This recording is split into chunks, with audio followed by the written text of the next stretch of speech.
Today on episode number 198 of the Teaching in Higher Ed podcast, Nicholas Holt joins me to talk about the intersections between play, games, and learning. Produced by Innovate Learning, maximizing human potential. Welcome to this episode of Teaching in Higher Ed. I'm Bonnie Stahoviak, and this is the space where we explore the art and science of being more effective at facilitating learning. We also share ways to improve our productivity approaches so we can have more peace in our lives and be even more present for our students.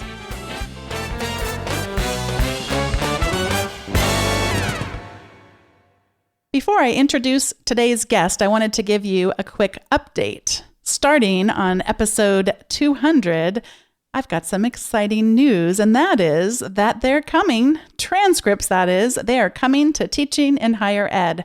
A number of us have been busily working on this project for at least 9 months now, and I'm excited to say that we're going to have transcripts available for all 200 episodes of Teaching in Higher Ed as we complete this project together in the hopes of having it for episode number 200. But since I'm recording this episode before then, just in case there's any glitches, just know that at least by episode 200, we'll be well on our way to having all of those available to you. And I'm so excited that as I started to share that I was working on this project, a sponsor for the transcripts emerged, and that is a financial contribution has been made by the Teaching and Learning in Higher Education book series from the West Virginia University Press. Edited by James Lang, the series offers compact books from great writers who provide you with the practical guidance you need to help students learn and succeed. And you'll be seeing many of the authors from that book series showing up in upcoming episodes. And you'll also see a link to West Virginia University Press's book series in those first 200 episodes as a sponsor of those transcripts. So thanks so much for your financial support, and keep your eyes on Teaching in Higher Ed for the availability of those in the coming weeks and months. I'm thrilled this week to be welcoming Nicholas A. Holt to the show. And usually when I read people's bios, they're not online. But Nick, you have such an incredible, eclectic bio that you are right here with me as I go through this. So feel free to interject, any additional cinematic things that you'd like to as I go through. You are the Director of Innovation for the College of Education at the University of Georgia, Chair of the Innovation in Teaching Conference, and Adjunct Faculty in the Department of Counseling and Human Development. And Nick, you serve at the college as both liaison and Sherpa. First time I've ever seen Sherpa used in a bio, by the way, bringing the pedagogical with the technological in a uniquely positive and playful way. I can attest to that. Your research focuses on designing live action problem-solving games that get communities involved in civic engagement and volunteerism. Nick's scholarship and personal philosophy situate at the intersections between play, games, and learning. Nick, you consulted with the Walt Disney Company on educational game development and supported the technology needs for the band REM. You have practiced and directed an international film festival with the Independent Film Channel and a musical and a music video showcase with MTV. And that's not even all of it. What did we leave out? Do you have any interests that didn't come up in the bio that you enjoy, or anything that you do outside of work that takes up time there? Sure. I love gaming. I really ask a lot of questions to people about their hobbies. I'm really interested in what we learn from our hobbies and that sort of deep intrinsic motivation. But you did a really good job. And yes, it's really eclectic. My background is equally eclectic, with a bachelor's in classics, a master's in instructional technology, and a PhD in leisure studies. But all of those tie together for me in the way I try to help faculty in our college get their heads around new technologies and, again, how they weave their own pedagogies around those technologies to make engaging experiences for their students. And what did you learn from your consulting with the Walt Disney Company on educational game development that might inform our work in higher education? Well, I worked on a game called Club Penguin, and what we were really doing is trying to insert these learning opportunities for students. We were really careful with that language that we called these learning exposures. And so they had really mapped everything. This was a fascinating diagram, everything a kid should know from kindergarten to fifth grade. And then as we looked in Club Penguin, we tried to find the places that we could insert the inner nodes of that network. So if you were talking about music, we might actually talk about vibrations. We might actually talk about, some mathematical principles or physics principles. And again, all of these, the kids, as they played the game, this wasn't overt instruction. It was very what I might call invisible instruction. And so one of the things I really look at is, where does prior knowledge come from? We ask our teachers to lean on it all the time, but a lot of the things that I've engaged in around education are always about sort of that first step. We gave them those seeds of that prior knowledge that hopefully a teacher later on in their academic career can sort of pick up and run with. We were sitting, my two kids and I were sitting in one of our favorite Chicago pizza shops out here, and my son said, "Is that the Beatles?" And there's music playing, and I believe it was The Who. And so I said, "No, actually, that it's kind of like rock music, but has a little different beat than the Beatles do." And he says, "No, is that the Beatles?" And he pointed to a TV screen, and the Beatles were playing. You know how a lot of times there'll be something on the TV, but something different is playing in your ear. And I thought, oh my goodness. So Mr. Hanna is his music teacher, and I just love it. And the other day he came home and had a worksheet that drew what different kinds of music look like. So what does rock music look like? What does classical music? And it was, if you could picture, some of it has a more predictable beat, and then rocks will have more, I can't even explain it very well, but I thought that is exactly what that kind of music looks like if you were to draw it in a linear, a line sort of with squiggles and stuff. Anyway, I just get amazed by what kids are learning today.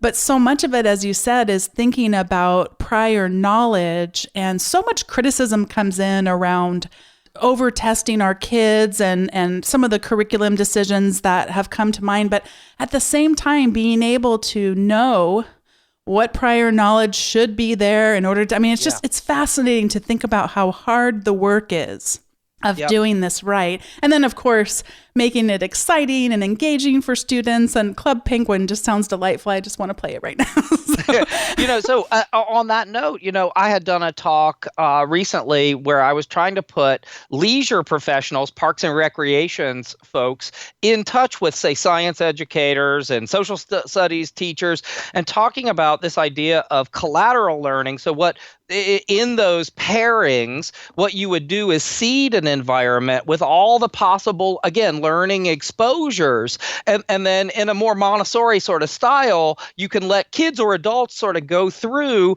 and discover the pieces that they think's neat. So I'm always trying to create those cross silo engagements where I get, the math ed teacher working with the social studies teacher. And that's really been my role in the college for the last few years. And it's a position that I really like to be in.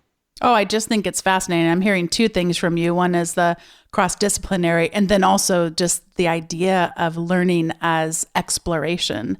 And I know you really build so much of your teaching around three intersections: play, games, and learning. And I'd just love to hear a story about a time that you remember when the connection between those three things just really stood out to you in a really strong way. So that would be play, games, and learning. Yeah. So for me, that's a quite personal story. In fact, as I said, my parents were both educators here at the University of Georgia, and my mother's field was in adult education.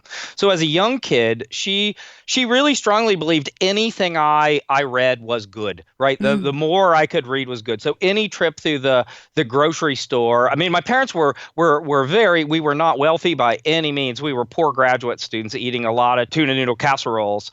But so my mother would always say, pick out a magazine.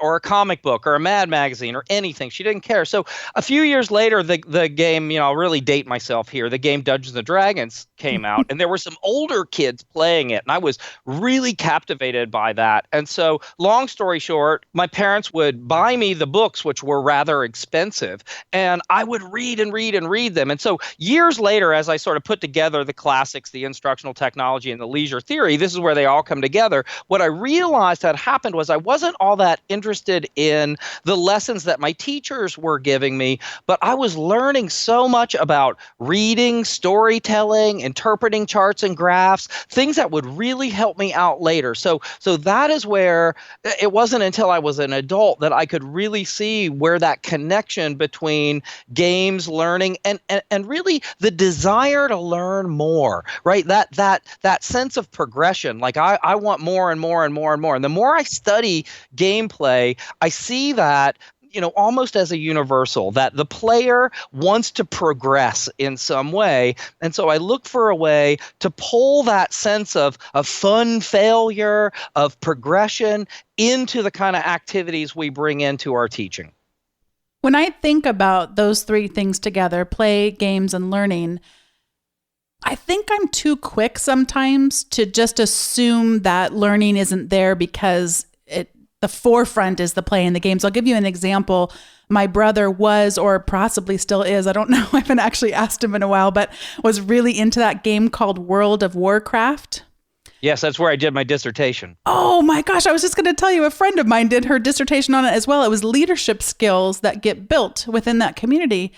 And I remember at the time just being astounded, thinking I would see a game. Of course, I didn't play it, but I would just see the title and kind of get the general gist of what it's about and think, well, that's what you do if you want to escape and you want to play and do a game, but you're not really going to learn. Yeah, I love this. So let me tap one really specific that I track while I'm in those spaces. So my stepfather is Greek. He's 83 years old now, and I talked to him about how he learned English, and he said I learned English from watching these old cowboy movies, right? And then he went off to Germany and he got his master's, and then came here and got his PhD in business. We'll come back to him. That's important. But my wife I met her in the college. She's from Thailand. She was an international student working on a degree in science education. Now she's here and working on her second degree, a PhD in chemistry.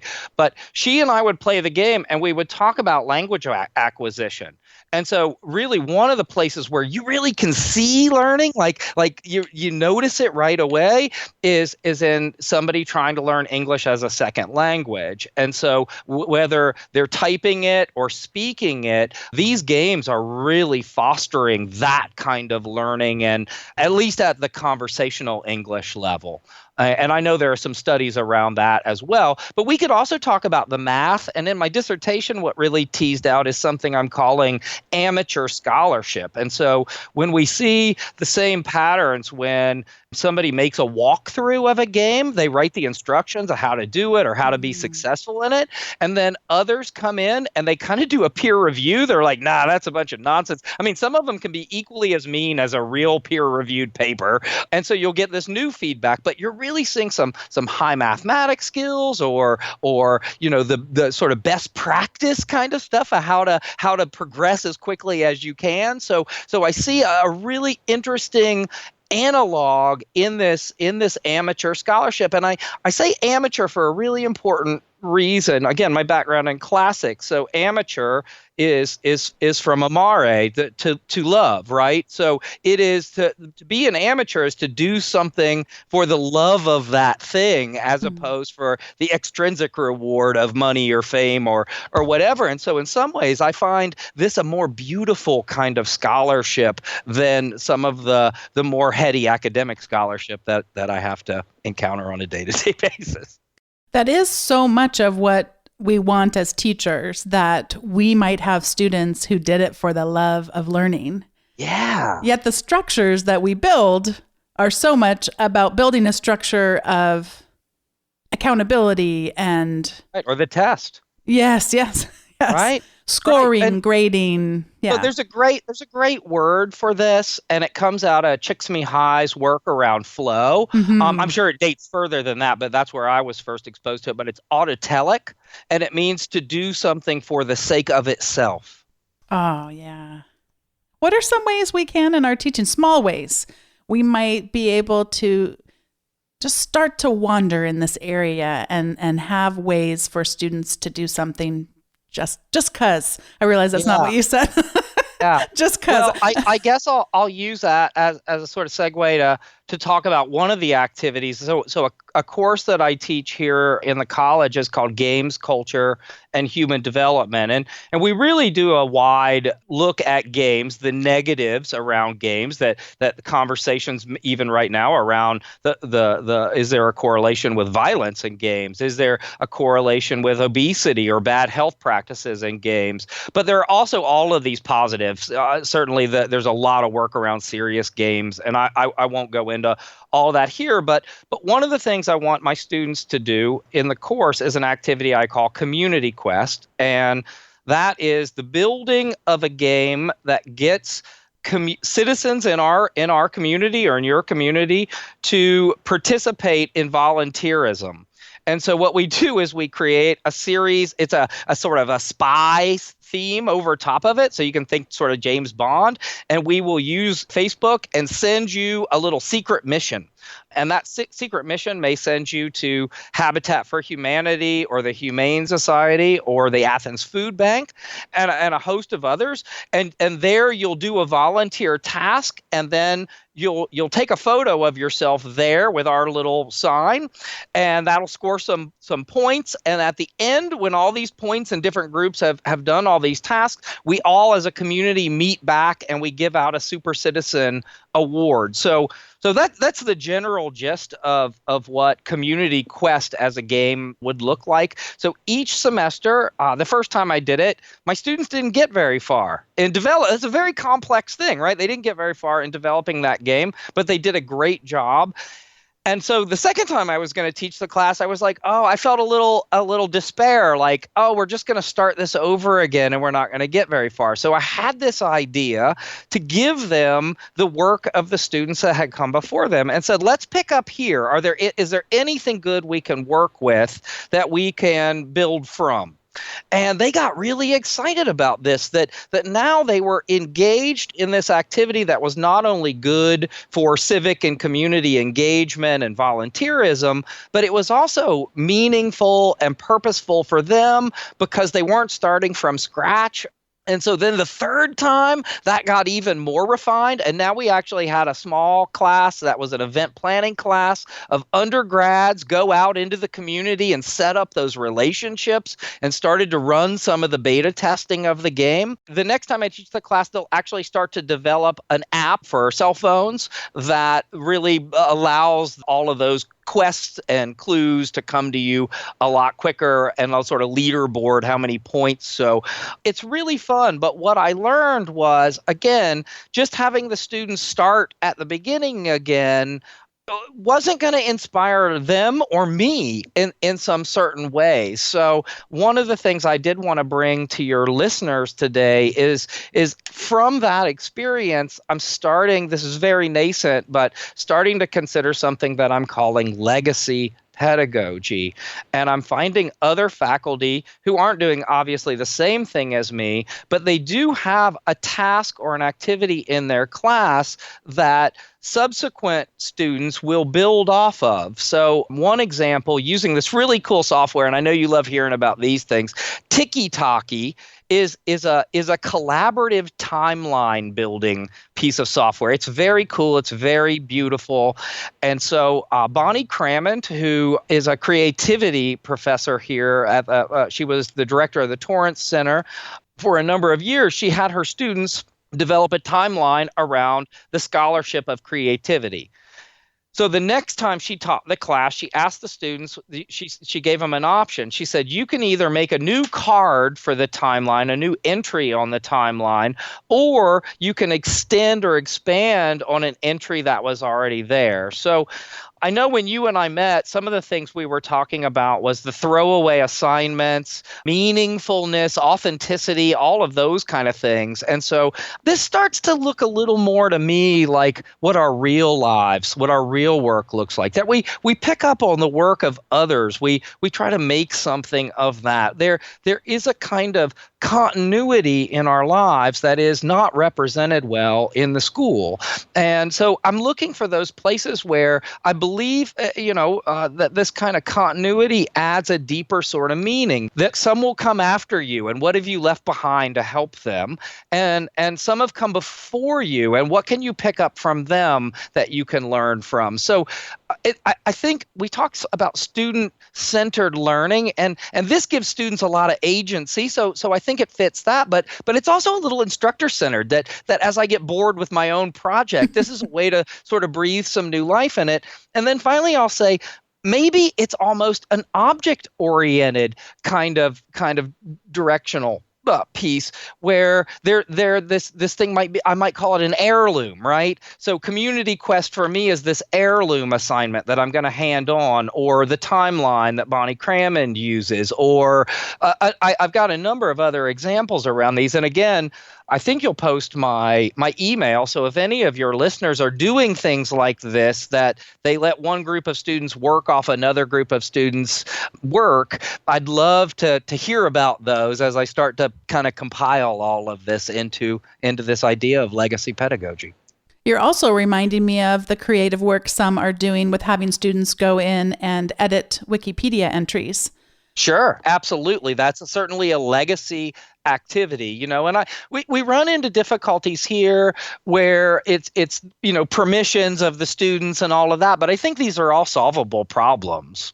Yeah, I was also thinking, I don't use a ton of discussion boards in my teaching. I find them to be problematic, speaking of having to unlearn things. But the ones that I do, they do tend to carry value. And why don't I carry those over? But of course, again, you'd have to get permission and things like that. But it's intriguing just to think about that. Also, I really liked what you said about there's some that'll come before you, some will come after you. And then also thinking about really how our learning management systems are not designed at all to have a feeling of heirloom assignments or a feeling of legacy. Yeah. I think that's so true. And so I've actually been working with a couple of third-party companies to look at this. And one of them is this really cool group of folks in Chicago doing a product called Packback.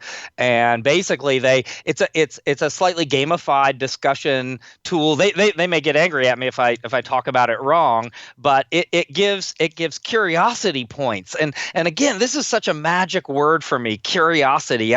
Can I make you more curious? Well, maybe I can pique your curiosity. So I'm thinking a lot about that, but maybe an external tool to our LMS, because the LMS is protecting FERPA and all the things that it should do, and I feel really strongly about those things. But what happens when we do want to create a continuity? The students last semester said something really interesting or really powerful, and I want to make sure that makes it to the next group, right? So my motto in the college is we are smarter than me. And I really believe we are smarter than me, whether I'm working with groups of faculty or I'm working with students or I'm working with my community here in Athens, artists, musicians, poets, and whatnot. But, that's the push that I always have. And I'm reminded, we have to remember at the core, before we can all learn together, we have to be nice and good to one another. And so I really push that's where the play component, and again, some positivity is really important. One of the things I find myself really struggling with, because I'm not necessarily a gamer, is just how to get started. And do you have any advice for us as far as if we'd like to add some play into our courses, or we'd like to look at adding a game of some kind, of ways of starting small? Yeah, I never want to be too artificial with this stuff, but let me give you a couple. So, if you have a new piece of technology in your class, right, I always say let everybody play with it. So for example, one we have here, we're really experimenting with a whole number of different digital whiteboards that let us preserve in some way the content of that digital whiteboard. Although just taking a picture of it seems to work pretty good most of the time. But I always say, if you're teaching your online class and there's an online whiteboard, don't just start using it as that learning tool. Let all the students come in there and draw little smiley faces, and not only are they getting that out of their system, they're learning the tool in a way that they're not nervous or scared. So it almost serves in that same way we've been taught about icebreakers. And just so you know, I really hate icebreakers. Those usually seem so artificial to me. So that's what I mean about play or playfulness, that it isn't frivolous. I'm going to intentionally insert some play because I want people to become comfortable with something or gain some degree of comfort around something they may not be comfortable with at first. This works really well with faculty, by the way. The second part, so with the legacy pedagogy thing, to get started with something like that, you don't have to start something from scratch. I think you just look at the syllabus you have and you pick one activity that piques your own curiosity, and you say, how do I get this one to roll over? How do I get the benefit of telling my next students what these students currently did with it? And so pretty easy, pretty low level as an entry point, but you could see where, when I think about this, I think about why somebody might get excited about working with the yearbook, right? The yearbook is a perfect example of that legacy thing where you have some people that have worked on it for a few years, and so we have that real apprenticeship model kind of happening. And so it doesn't have to be an heirloom object. It could also be an heirloom person. So in another example, Corey Johnson and Gwen Powell did this integrated curriculum. And this is when I was a doc student. I was teaching their event planning class because of my film festival background and all of that. And there were 100 students in there. And so they would have 4 students from the last year's cohort that could serve as Sherpas, I'll throw that one in again, or mentors to the new students who are kind of not understanding how quickly you've got to get things up and moving to put on an event by the end of the semester. So this legacy component can also be a person as well as that object activity idea. So a number of ways that, again, we just want to create that constant stream. We want to have a way that we're representing time as a whole, that we fit into something bigger than the artificial temporal structure of our courses. You made me think of 2 things. One is I'm chuckling because as much of a tech geek as I am, I have never really found any use for digital whiteboards at all. But I'm wondering if part of it is because of just not entering into the space of play involving the students. Like, come up and let's do this together, and finding ways to create more opportunities for play using a digital whiteboard. Now that I could get excited about. And then I was also thinking about my difficulties with badges. I really am intrigued by badges and I think, some of the gamification of classes and things like that. And I wanted to start out with, I was teaching a class that involved using Stephen Covey's book, The 7 Habits of Highly Effective People. Yeah. And so I created these beautiful badges. I'm very proud of how beautiful they turned out. I would love to share them. And I never did anything with them because once I got the badges made, then it was, I got to figure out in my LMS how to make it work. And there's an LTI and it didn't work the way I thought it would. And then it turns out that actually I have to put the badges in on their system. It was just this whole mess. And I thought, what if I had just had a curiosity badge? One badge. Right. Nothing with how points are going to add up and all these things. What if there was just one badge?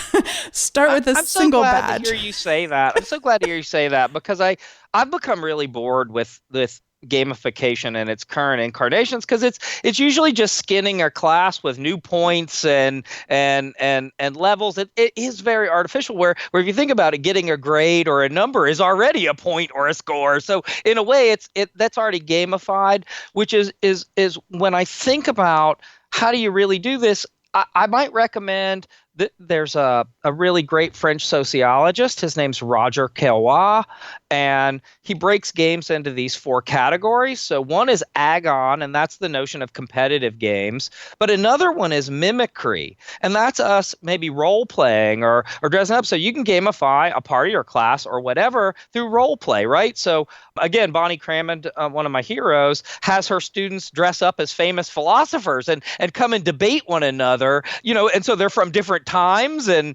they have different ideas. But what a deep way, a playful way, a gamified way to get people to really understand who these influential characters were in creativity, scholarship, or beyond.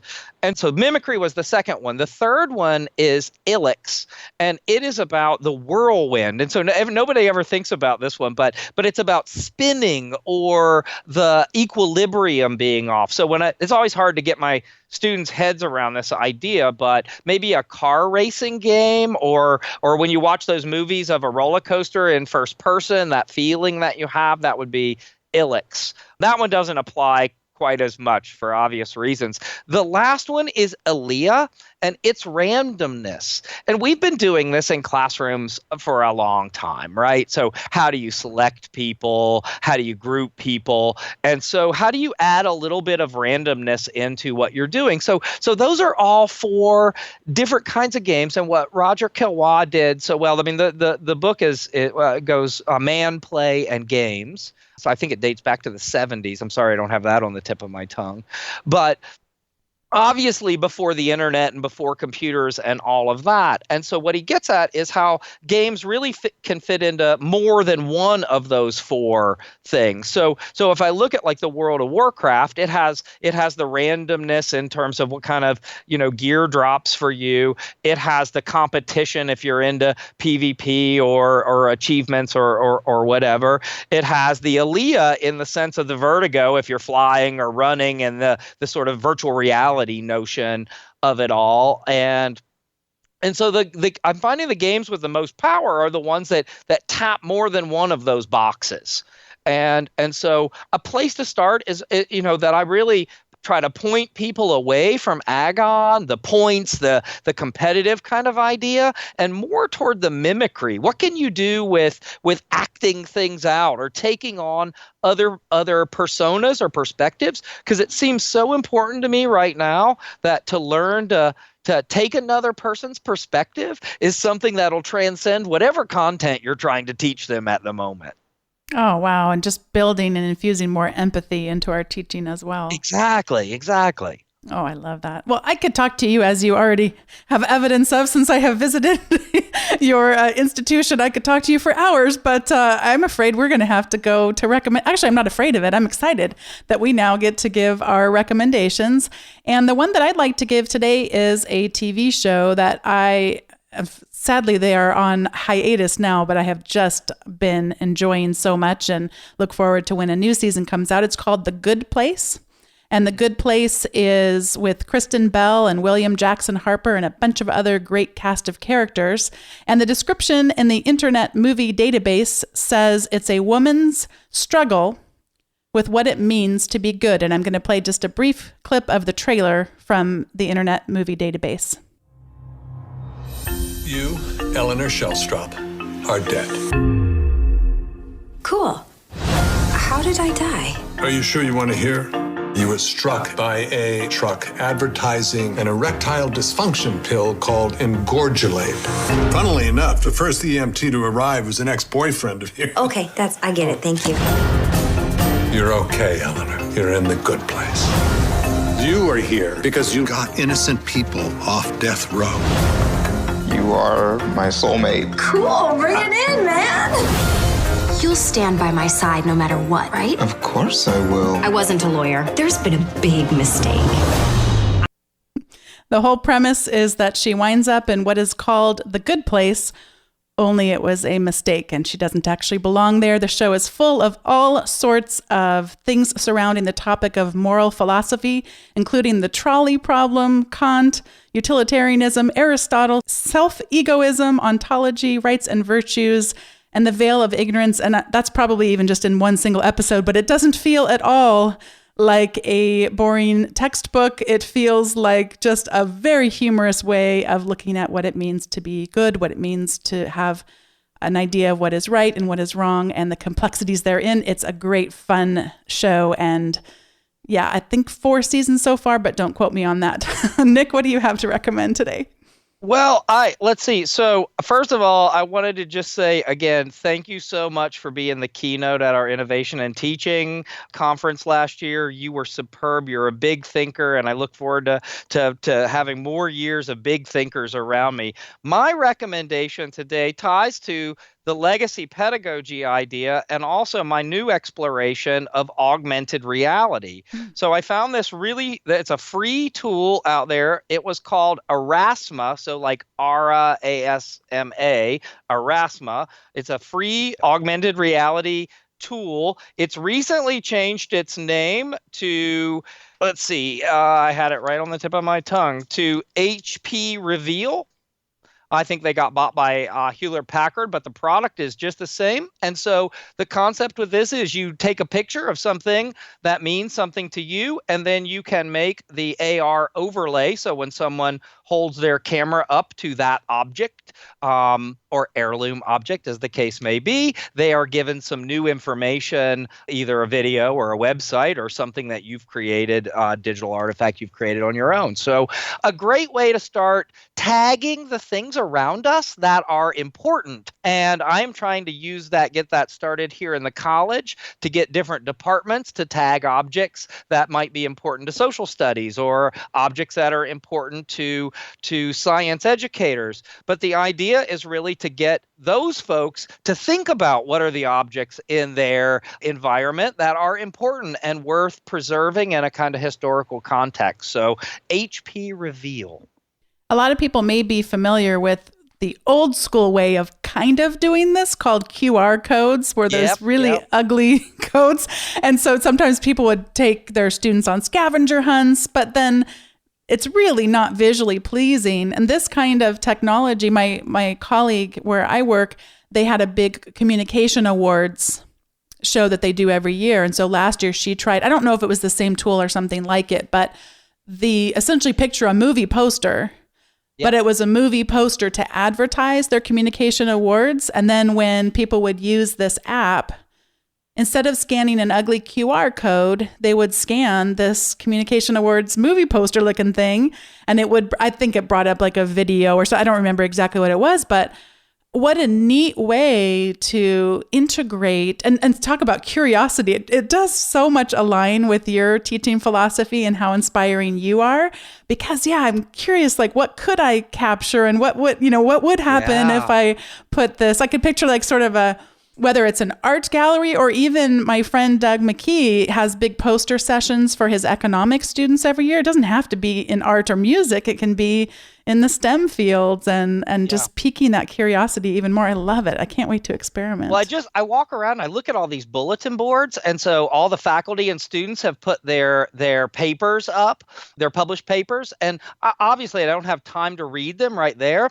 But once we tag them and you hold your phone up to it, that person then can give you the abstract in person. So again, there's lots of neat stuff, fun stuff we can do with this. Learning is fun. How do we make kids curious? How do we make adults curious and nicer to one another? So I think these are really fun technologies with a lot of promise.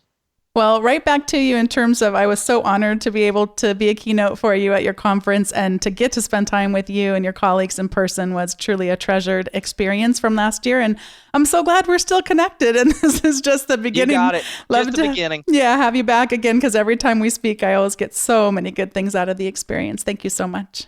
Same. Bonnie, you're the best. Keep doing what you're doing. Thanks once again to Nicholas A. Holt for joining me on today's episode of Teaching in Higher Ed. He did want me to make you all aware that you're invited to the conference that he mentioned I spoke at last year. That's the University of Georgia's College of Education Innovation in Teaching Conference. It's happening on October 19th this year in 2018 in Georgia. And it's a wonderful conference. It's a day-long event focused on innovation and technology in our teaching, and I'd highly encourage that you check it out. I'm linking to the page that they've got about the conference, and he says lots more will be added to it in the coming weeks. You can find it on the show notes at teachinginhighered.com/198. Thanks to all of you for listening, and I'll see you next time.